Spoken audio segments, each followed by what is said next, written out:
I might have bought another car. And it might be a HSV. For real, literally last night I picked up this 1998 VT Series 1 Clubsport, unfortunately in auto, that, as you can see, it's had some crash damage. It's been crashed. So I picked this car up for 8 grand. I do have the rear wing, by the way. And that's actually how I came to learn about this car. Was I bought the rear wing for my Balena, which I had, a 5-litre VT Balena, because I was doing the HSV body kit on it. And I saw this car, I saw the damage on it, and I was like, that can be fixed. I asked the guy how much he's selling it for. He said 8 grand. And that's when I decided to try and sell my 5-litre to buy this, because I wanted to save it. Not only is it my dream car, but I do not want it going to the crusher for this. In terms of damage, clearly the rebar. The radiator support is actually damaged. Unfortunately, as you can see, it's been bent down a fair bit. So you can't actually close up on it. The lower rad support is damaged. I don't know about the frame rail. I'm not sure yet. The plan is to get the rebar off, the headlights off, assess the damage, and just see what we're left with. Alright, so a little update on what we're doing. I've only managed to get one headlight out. There it is. Because this one is so bad. The rebar's gone so far back, it's jammed that headlight in there. Cannot move it. But we're facing a bigger issue at the moment, because this stud, the nut on it to get the rebar off, is it's bent badly into the frame rail. So I'm having a lot of trouble trying to bend it back to try and get this nut off without stripping it. And it's the same deal for the other side. The other side's also bent badly. I'm hoping the frame rails aren't damaged. I have a feeling this rebar has pushed them out a little bit.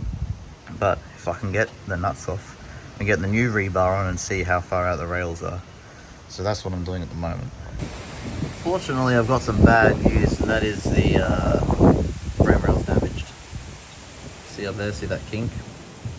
Yeah, it's pretty damaged. It's been pushed back for sure. I still don't know if it's moved right or left. I just got the nut off here. I've loosened the nut on the other side. Then I'll try and do the other 2 nuts on the outside of the rails. Try and get this rebar off and see if I can understand exactly what damage has been done to the frame rail, and see where we need to go from there. Sorry I didn't do much filming, but I just got on with it. Basically what happened was, I eventually managed to just pull the studs out enough I could get the bolts off. Had to pry the rebar off because everything was all twisted and bent, all these tabs. And then basically just got either multi-grips or a hammer, smack these into place straight, smack these straight, or mostly. Everything has been shifted that way a little bit, just on the end. You can see it's got a bit of damage in there. Yeah, and the upper part of it was moved a bit, so the holes weren't lining up correctly when we went to put the new rebar on. But with just using a hammer, some force, we got everything lined up. We do have to drill these holes out a bit because the new rebar is slightly different. The hole should be up here, more or less. So I'm going to drill out a new hole probably tomorrow. The rebar will then go on, that will then fit. We even pushed the radiator support up. We got, basically just grabbed the jack, put a block of wood under it, slid it under the middle first, then jacked the car up from there, then went to the just either side of it to try and jack it up evenly. It's a lot better now. It does need to go up a bit more, but we are a lot closer now. I even got the new bonnet aligned somewhat, sort of. It's not hitting it. Before it was hitting the guard here, and there was a massive gap over there, but it's better now. Although I think I do have to replace the bonnet because this one it has been in an accident itself. I don't know if you can't really see on camera, but it's got dings and dents all over it. Something's been dropped up here. Main thing is the bonnet does close now, actually. Down here, the latch does go in the hole, and so does that. That's now sorted. Probably going to be wrapping it up there tonight, but I've got 2 new to me headlights in. They're actually out of my old VT. They work, they're not broken or anything. I have got them in just so I can move it out and it looks somewhat complete. I can tell the radiator support's still not quite right because I can't get that hole to line up. The other 2 line up fine. so it probably still needs to be pushed back a bit on that side. These ones were completely fine. So I think we're close on this side. The headlights just sit a bit out, but I think if we pull up on this a bit more, it should help adjust it. And hopefully that'll help the bonnet a little bit too with its alignment. Probably going to end it there tonight. Kick back in the morning. Yeah. Alright, so day 2 here. We're going to start off by pulling the rad support up again. Just going to jack it up from the middle and either side of it and just try and bend it up a bit more. The bonnet is sitting in it now and everything, but it's still not quite lined as these holes are a bit out. That one's alright, and then this one's out. So I believe it still needs to come up. Just do some pulls and see what happens.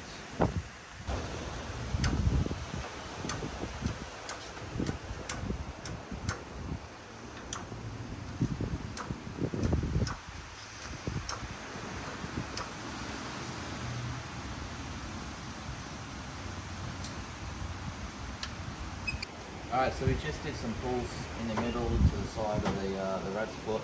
Unfortunately, because we couldn't get the block of wood in far enough, we have bent the ends of it out a bit. Now we've got to basically just give it a good old whack to try and get it back in.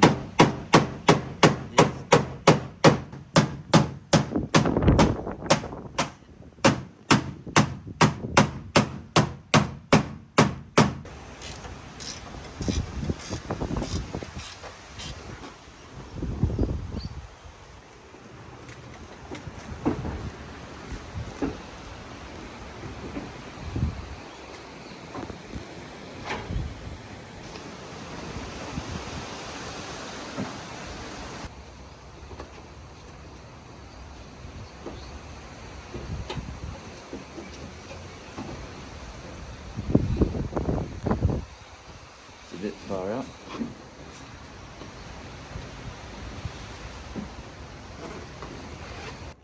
Right, what can you see different on that side compared to that side? And it's not the frame rail. Unfortunately, point to it, Josh, that whole section there of the radiator support, which aligns the bumper, it's quite damaged on that side. Look how bent it is. It's meant to be flat. Point to it, see how flat it is, and then over there, yeah, it's not right. So yeah, basically we've got a problem where the bumper is way too low on this side. It needs to sit up. I thought it was the rad support that needed to go up, which by the way is looking a lot better now. It's a lot more flat, but now the bumper's not actually sitting correctly because that whole corner is lower than what it's meant to be. So I've got to figure out how I'm going to fix that. Hopefully without having to replace the radiator support, because I just don't want to do that. It's going to be a big job. So yeah, let me have a think about it and get back to you. So just taking the headlights out, and you can see the flat section over there that then supports the guard. But on this side, oh, it's pretty mangled, eh? So I believe that's pulling the guard in a little bit, and somehow it's making the bumper sit a bit lower. So basically, I'm just going to try to smack it with a hammer and see if we can get it flat. We've got nothing to lose. Let's give it a go.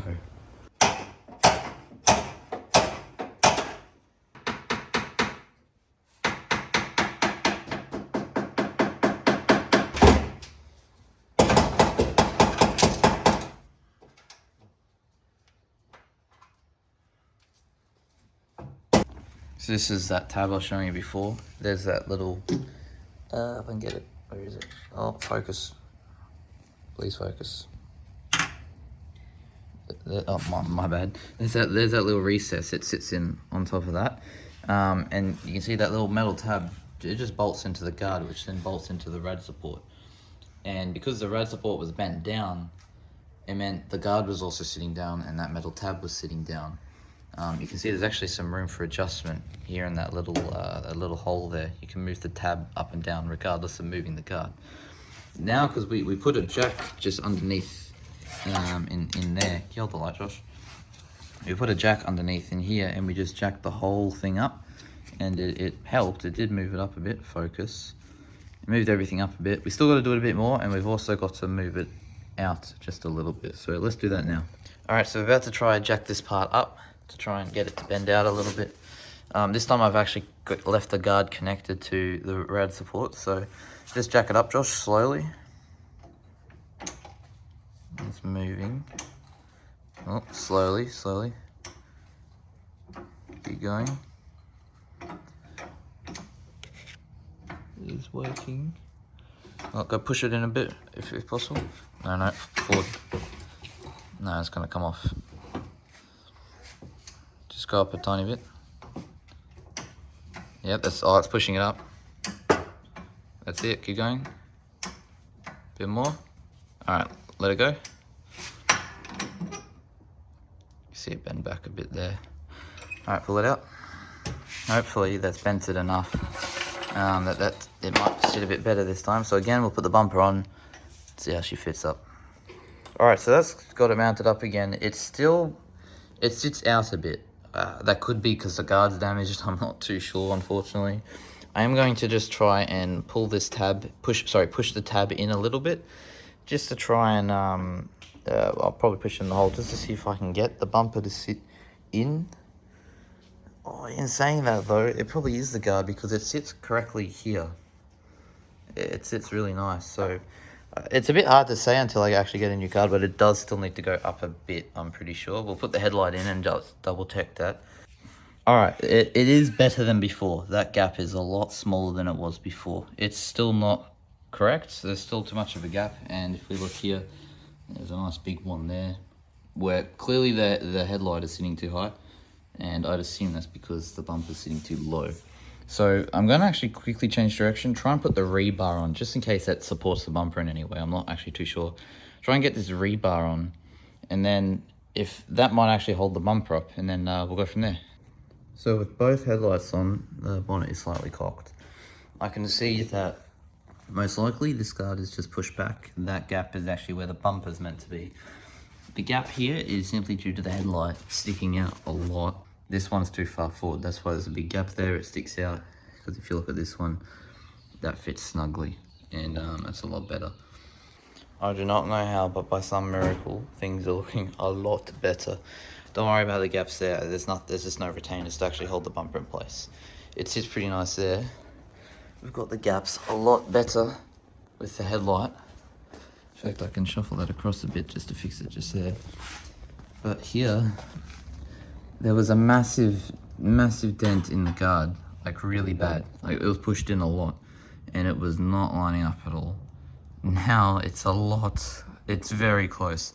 Here, you can probably fix it, either PDR it or just body filler, and it'll fix that.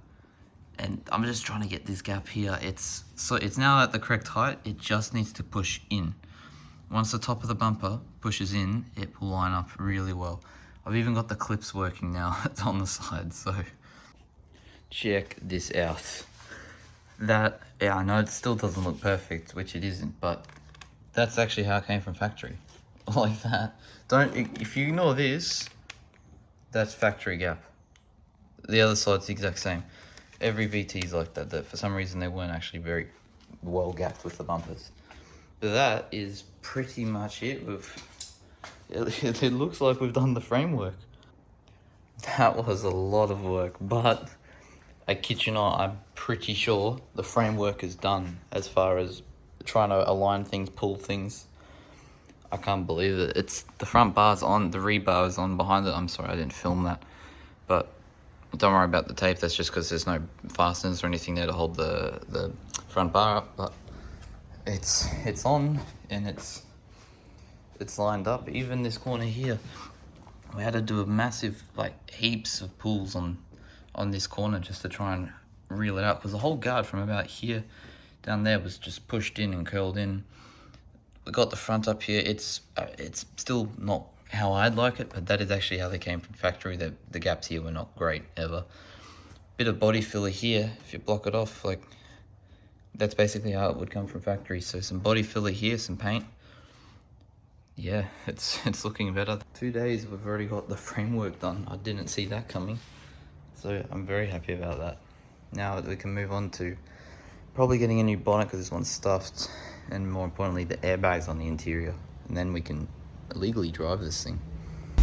Let's have a listen to how she sounds.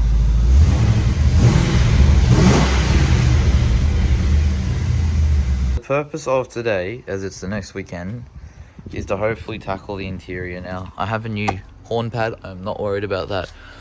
Dash, however, the one I have is black, and this is pewter grey, I believe. So I've got to go to the wreckers this afternoon, try and get a dash for it. But while I'm there, I figured I may as well get the SRS module that sits under the center console. So to start with, we've got to pull this out. I believe to do that, undo 2 screws that are in there, just 2 Phillips heads, then pry this trim up. Then it reveals 2 more screws for the center console. Under the carpet in here, there are 2 nuts. Undo those. I believe this trim down here comes off. And yeah, that's about all I know. So we'll figure it out from there. Watch along, see how I go. Well, I was struggling for a while to try and actually get it off, and I didn't realize, but you've got to remove this trim piece because there's 1 screw that goes down there. But other than that, it's pretty easy. You just lift it up from the back and then it should be able to come out after I do that screw on the other side. Yeah, once I remove those 2 screws, it's pretty easy. Just lift up at the back, then just wiggle it around, shift this around a bit. You do have to unclip it from the top, just pull the 2 clips here. And yeah, get it out. Now I've got access to the airbag sensor, which I need to replace, seeing as the airbags have blown. So now I go to the wreckers, I'll try and find that exact part number. I believe the number I'm looking for to match is this one. I have to do some research, but yeah, hopefully we can get that now. Came back from a wreckers trip in the pouring rain. Nice. We got a dash. Good news. It's the right color. I just checked. We got a dash. We also got some other stuff. I finally got the screws for the bumper, but I also got the brackets that hold the bumper in place. I got those. I got a new dash fascia. I even got some tweeters because I got all the stuff came out of a Calais. I got some tweeters that go in here. I might figure out if I can try and wire them up. And yeah, I think we can start ripping into this interior now. Got the first thing fixed. Just got the spring to hold the bonnet down. So now bonnet actually latches. Attached the cable. Tied it up here.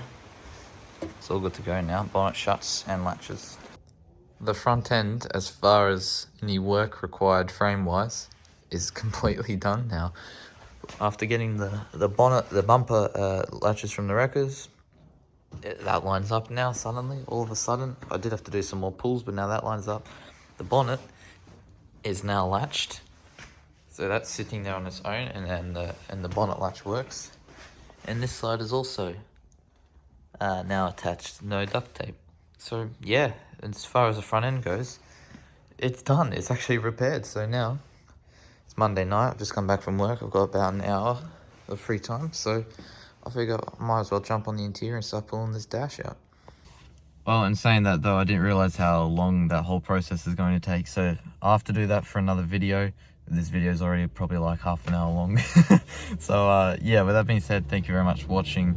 Part 2 will be out soon, hopefully. And yeah, let's strip the interior, get the new carpet, and start putting it all back together. Start actually building this thing back up.